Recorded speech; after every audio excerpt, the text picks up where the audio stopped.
Classificou a decisão do presidente Jair Bolsonaro de pedir a abertura de um inquérito contra o ministro do Supremo Tribunal Federal, Alexandre de Moraes, como mais um episódio de anormalidade institucional. Depois de o ministro Dias Toffoli negar a notícia crime contra o colega por abuso de autoridade, o chefe do executivo entrou com uma representação na Procuradoria-Geral da República com o mesmo teor. Apesar de sair em defesa do judiciário, Pacheco afirmou que a ação está dentro dos limites constitucionais. Mais um episódio de anormalidade institucional que a gente busca corrigir, que é muito importante que se corrija e que as instituições, os membros dessas instituições possam se respeitar. Mas, obviamente, que aquilo que estiver dentro dos limites constitucionais, do direito de pedir e do direito também de um poder ou de uma instituição negar, isso está dentro também da normalidade. Entre outros pontos, Bolsonaro afirma que Moraes realizou sucessivos ataques à democracia, desrespeito à Constituição e desprezo aos direitos e garantias fundamentais. Nesta quinta, Pacheco falou em nome do parlamento e disse que não existe democracia sem respeito ao judiciário. Mas sempre quero deixar claro o nosso compromisso com a democracia, com o Estado de Direito, e esse compromisso definitivamente não se faz sem o absoluto respeito ao Poder Judiciário. E é o que aqui eu gostaria de externar. Muito obrigado. Abra esse giro com você, Ricardo Salles. O que achou dessas declarações de hoje do presidente do Senado? Olha, primeiro que a normalidade institucional não é a palavra correta, né? Você pode até dizer que o pedido não tem procedência, que não tem fundamento, se fosse esse o caso, mas não é a normalidade institucional. Em segundo lugar, se há uma normalidade, foi o revelado essa semana aquele jantar havido entre ministros do Supremo e senadores, em que senadores se sentiram no direito e, de certa forma, numa certa liberdade de dizer, olha, sintam-se apoiados, como se o Supremo Tribunal Federal precisasse de apoio, de respaldo de alguns senadores, até alguns de postura bastante duvidosa naquela casa. Portanto, se há algo institucionalmente anormal, é esse tipo de encontro e com aquela pauta que foi revelada nos meios de comunicação. Mas, de todo modo, com relação a esse tema propriamente dito, também é preciso lembrar, usando aqui as palavras do senador Rodrigo Pacheco, que também é fundamental respeitar o Executivo e respeitar as prerrogativas e as funções institucionais do Poder Executivo. Porque, ao contrário, como foi dito hoje no evento que eu citei aqui agora há pouco, entre o ministro Marco Aurélio Mello e o professor Visganda Martins, o Judiciário não foi eleito para tomar decisões políticas sobre como conduzir políticas públicas do país. Quem foi eleito foi o Executivo e os membros do Legislativo. São esses que têm legitimidade para escolher as políticas públicas, para escolher o norte ideológico, institucional, para o qual o país tem que migrar. Claro que o Executivo dentro das suas funções e das suas prerrogativas e o Legislativo fazendo leis, né, ou revisando políticas públicas do Executivo, como é a sua função institucional. Mas é preciso respeitar justamente, nos mesmos termos que o Rodrigo Pacheco se refere ao respeito ao Judiciário, que é sim necessário, também se faz necessário o respeito ao Executivo. O Executivo não está lá para ser achincalhado, para ter as suas competências invadidas diariamente, para você anular por via transversa a vontade popular de 2018.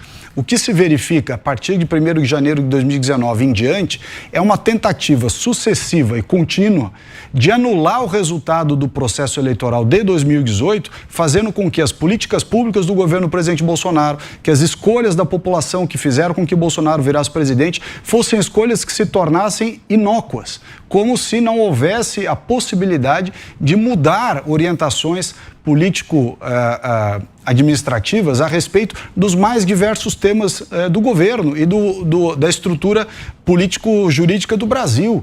O Executivo foi eleito, assim como o Legislativo também, foi eleito para fazer essas mudanças. Nos 2 primeiros anos do governo do presidente Bolsonaro, quem se encarregou de praticamente enterrar a maioria das reformas, privatizações, mudanças institucionais foi o Rodrigo Maia, que depois veio aqui ser secretário do João Dória em São Paulo.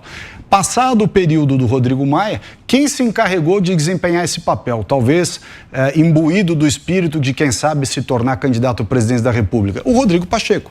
Foi ele que nos últimos 1 ano e 5 meses promoveu toda uma sorte de manobras institucionais, regimentais, ou simplesmente desconsiderou a existência de pautas importantes no Senado Federal, não colocando essas pautas em votação e fazendo com que houvesse efetivamente esta normalidade institucional de paralisar o país. Nós vimos desde a sabatina do André Mendonça, que demorou 4 meses, até reformas administrativa, tributária, privatização do Correio, privatização da Eletrobras, Lei Geral de Licenciamento Ambiental, enfim, uma série de princípios, uma série de valores incutidos nessa legislação ou nessas reformas que não podem ser sequer apreciados pelo plenário do Senado Federal, porque o Rodrigo Pacheco não deixa esses assuntos avançarem.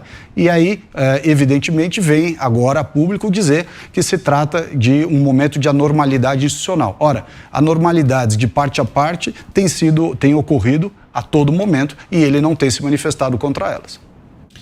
Você, Fiuza? A normalidade institucional é o presidente do Senado vetar e engavetar um pedido de senadores de convite a ministros do Supremo que estão sob controvérsia na sociedade, dos maiores e mais respeitados especialistas. A normalidade institucional é esse presidente do Senado vetar esse pedido, calando o anseio de senadores, né, de representantes do povo que foram eleitos para estar no Senado Federal, sem dizer por quê. Nós estamos esperando até hoje. Por que o pedido, naquele movimento liderado pelo senador Eduardo Girão, sadio, com uma premissa ótima, quer dizer, bom, a ideia do impeachment, né, pode ser estigmatizante contra ministros do Supremo, vamos convidar, não é convocar, não, vamos convidá-los a vir ao Senado, conversar com os senadores no parlamento. Eles não falam tanto, eles não dão palestra todo dia, eles não fazem live. Por que eles não podem ir ao parlamento conversar? E aí, Vitor, era um convite que o ministro do Supremo poderia, inclusive, dizer obrigado, não vou, ou nem dizer obrigado. Este senador Rodrigo Pacheco, presidente do Senado, nem deixou que o convite fosse feito e não explicou por quê. Isso é normal institucionalmente? Isso não pode ser normal, a não ser que ele fosse o rei, a não ser que ele fosse um déspota. Mas como um presidente de uma casa legislativa no parlamento, ele não pode fazer isso. Ele não pode negar um pedido, um movimento de senadores, simplesmente porque ele não quer. Então ele tem uma má compreensão da institucionalidade.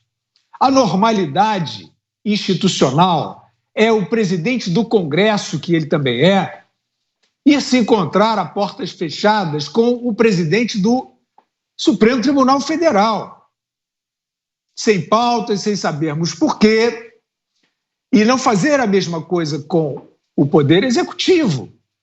Por que não há isso? Virou uma relação bilateral? Congresso e STF, é isso?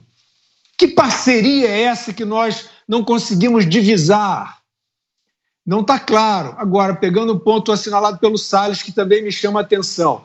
Todo dia essa retórica, respeitem o Poder Judiciário. Quem é que está atacando o Poder Judiciário no Brasil? Formule, elabore, seja mais claro, senador Pacheco. Quem é que está atacando o Poder Judiciário no Brasil? Quem é que não quer a justiça no Brasil? Quem é que não quer o Supremo? Então, por que nesse discurso, diário também, mas tudo bem, ele é um parlamentar, por que ele não fala respeito absoluto ao Poder Executivo? Porque, aparentemente, o Poder Executivo não está no radar de relações. Nós não vemos. Só vemos o senador Pacheco trazer discurso contra o presidente da República. Por que é institucionalmente anormal o presidente da República recorrer à justiça contra medidas do judiciário que são imprecisas, que são discutíveis? Por exemplo, no caso do inquérito das fake news, inscrever o presidente da República no inquérito que já foi apelidado como inquérito do fim do mundo. Vejam o ambiente onde nós estamos. por ter supostamente quebrado um sigilo que não existia, um sigilo sobre o inquérito que não estava sob sigilo. Isso é ou não é suficiente? Se a justiça está agindo dessa maneira, é ou não é normal, institucionalmente, procurar a reparação desse erro? Então, mais uma vez, o senador Pacheco, que é muito fraco, ele tomou um partido para fazer política junto com o Supremo Tribunal Federal, é isso que eles estão fazendo em ano eleitoral, mas ele não tem sofisticação, ele é fraco, ele é grosseiro, ele precisa, se ele se interessou por algum ardil, não sei se interessou, mas se tivesse interessado, ele precisa ser mais competente nesse aspecto. Porque dizer que isto é uma anormalidade, sem apontar onde está a anormalidade, é apenas uma bravata, é apenas um ataque, é apenas um disparate contra o presidente da República, que, evidentemente, é alvo também, assim como eu já assinalei com os ministros do Supremo, é alvo também de todas. 10 entre 10 ações do ministro Pacheco, que tem repercussão política, são na contramão do governo federal. Evidentemente, todo mundo já entendeu e todo mundo já viu. Para a gente fechar, Mota, 2 minutos. O Salles e o Fiuza já desnudaram a natureza do problema, né? Como a Cristina Grêmio bem lembrou aqui outro dia, o Senado é a instância revisora do STF, mas precisamente o presidente do Senado. É ele que tem o poder, por exemplo, de convocar ministros do STF para dar depoimento ou até de dar andamento a um processo de impeachment contra o ministro do STF. Mas Pacheco já mostrou que está totalmente alinhado com o STF, se recusa inclusive a convidar os ministros para ir lá falar. Muita gente vê isso como uma posição de subserviência e muitos cidadãos brasileiros perguntam, mas será que não há nada que os outros senadores possam fazer quanto a isso? Muita gente se pergunta, será que Pacheco é presidente ou é imperador do Senado? Pacheco disse uma coisa interessante, não existe democracia sem respeito ao judiciário. Eu perguntei aqui ao Ranieri, que trabalha aqui do lado, o que ele acha disso. Ele falou o seguinte, Roberto, é evidente, respeito ao judiciário, respeito ao legislativo e respeito ao executivo. Agora, eu adicionaria, o respeito aos 3 poderes é uma característica da República. A característica essencial da democracia é o respeito à representação popular que se materializa no respeito aos representantes eleitos. Política se faz nas ruas, no parlamento, nas urnas, nunca nos tribunais. Mais um rápido intervalo agora. Daqui a pouco tem mais para você aqui em Os Pingos.